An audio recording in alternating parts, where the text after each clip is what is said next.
Most crew members are there only for production, but some crew members will have valuable knowledge and experience that you'll need while still in pre-production.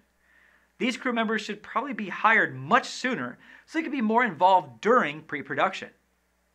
The first assistant director is perhaps one of the most important team members to bring on early. They usually help with the schedule and the budget. The director of photography, or DP, is also an essential person to hire early. You'll want to coordinate with the DP to discuss the camera system that you're going to use for production, the visual style, to coordinate with the art department on things like wardrobe, and help create the shot list. You should also hire and meet with the art department as soon as possible, as they will have props to make, or wardrobe to find or create, and sets to create or dress. And that stuff can, take a lot of time. It's also good to have meetings for these people to coordinate together. Who's going to be bringing Video Village? Who's going to be running the walkie-talkies? Will the wardrobe have any issues with the camera that the DP is using? Do we have any safety concerns maybe, or logistical issues that need to be talked about as a team? Pre-production meetings are also a great time to help the crew understand what the director is trying to do. The more everyone understands the director's creative vision for the film, the more you'll get meaningful contributions from your crew because they'll get it. They'll know what they're supposed to be doing and how it fits into the greater whole. I didn't do a great job with this, and it destroys me. It bothers me so much. We didn't have any team meetings before we shot.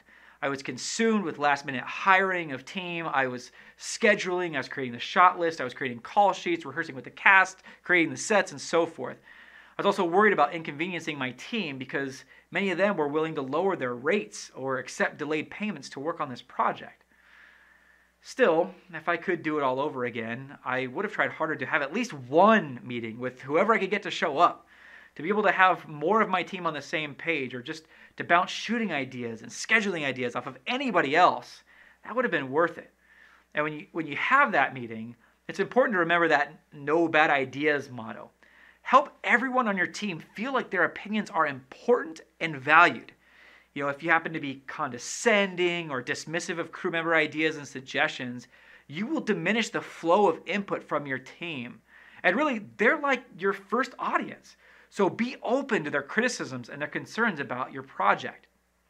Pre-production meetings are so important. They will help you illuminate and solve potential problems that would be a nightmare to discover while you're on set during production. Meetings also help the crew to get to know each other and feel a sense of unity before anyone even shows up to set. Now, pre-production meetings are usually boring and inconvenient. But remember that everyone wants to make a good film, so crew members are typically willing to make sacrifices, like coming to boring and inconvenient meetings, in order to improve the project.